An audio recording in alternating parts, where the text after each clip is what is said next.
हरे कृष्णा। आज की इस वीडियो में हम आपको बताएंगे ऐसे 2 संकेत जो सिर्फ उन्हीं विशेष और राधा रानी के सबसे प्रिय भक्तों को मिलते हैं, जिन्हें साक्षात श्री कृष्ण और श्री राधा रानी ने गोपी का स्वरूप देने के लिए चुन लिया हो। अगर आपके साथ भी ऐसा होता है तो आपको श्री राधा रानी के प्रति अपनी भक्ति और साधना को बढ़ा देना चाहिए, क्योंकि ये लक्षण साक्षात संकेत हैं कि अब राधा रानी आपका जीवन बदलने वाली है। आपके जीवन में कुछ बड़ी और अलौकिक दिव्य घटनाएं होने वाली हैं। तो इस वीडियो को अंत तक अवश्य देखें, क्योंकि आखिरी संकेत सबसे विशेष और दिव्य है। और वीडियो शुरू होने से पहले हमारे चैनल को सब्सक्राइब करके एक बार कमेंट्स में दिल से राधे राधे अवश्य लिखें।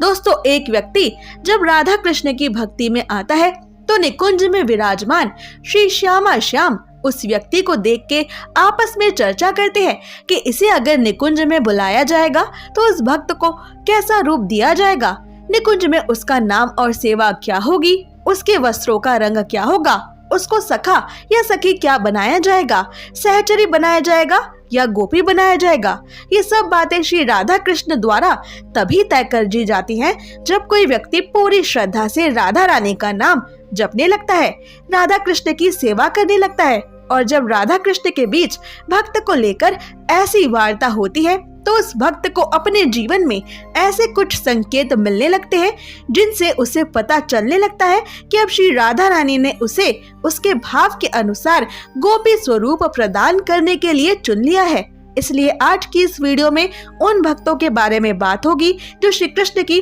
गोपी भाव से सेवा करते हैं। सखी या सहचरी भाव गोपी भाव से अलग होता है, उनके बारे में किसी और वीडियो में बात की जाएगी, पर आज की इस वीडियो में पूरा ध्यान हम केवल गोपी भाव पर ही देंगे।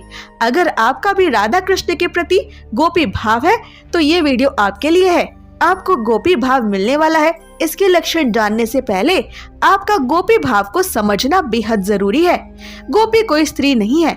गोपी का अर्थ होता है ऐसी दिव्य स्थिति जिसको प्राप्त करने के बाद सारी इंद्रियों से जुड़े विषयों को इंसान पीकर नष्ट कर देता है। गोपी का दूसरा अर्थ होता है वो जो अपनी हर इंद्री से केवल श्री कृष्ण का ही पान करे, उन्हीं की सेवा करे।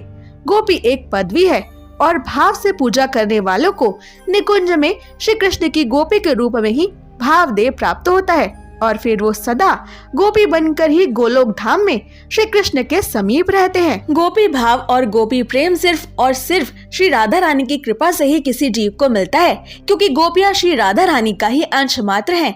गोपियों के मन में श्री कृष्ण के लिए जो प्रेम है वो श्री राधा के प्रेम का एक अंश मात्र है। इसलिए गोपियों में श्रेष्ठ और गोपियों की पूजनीय है राधा रानी।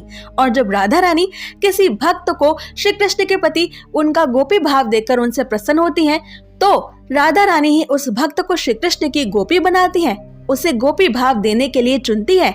ऐसा होने पर उस भक्त को भी अपने जीवन में कुछ संकेत मिलने लगते हैं। इनमें पहला संकेत है सपने में श्री कृष्ण की आकृति, उनकी बंसी, महारास या उनका मोर पंख दिखना, क्योंकि गोपी भाव में श्री कृष्ण को ज्यादा महत्वपूर्ण माना गया है। गोपी भाव में कृष्ण प्रधान सेवा होती है, इसलिए जब राधा रानी किसी भक्त को इस भाव के लिए चुनती हैं तो उसे ऐसे सपने आने लगते हैं जो साक्षात श्री कृष्ण से ही जुड़े होते हैं, जो इस बात का प्रमाण होते हैं कि अब राधा रानी की कृपा से उस भक्त की श्री कृष्ण से निकटता बढ़ने लगी है। दूसरा दिव्य संकेत है अपने घर के आसपास श्री कृष्ण के मंदिर में या वृंदावन में आपको श्री कृष्ण का कोई चित्र, मूर्ति या लड्डू गोपाल मिलना। ऐसा आपके साथ हो तो उस चित्र, मूर्ति या गोपाल जी को घर लाकर दिल से उनकी सेवा करें।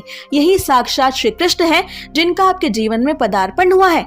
ये बहुत ही शुभ संकेत है कि श्री कृष्ण ने आपको गोपी भाव की सेवा के लिए अब स्वीकार कर लिया है और वो आपसे सेवा लेने के लिए आपके घर आए हैं। क्या आपको भी मिलता है ऐसा कोई संकेत? कमेंट्स में जरूर बताएं और ऐसी ही जरूरी जानकारियों के लिए हमारे चैनल को सब्सक्राइब करें।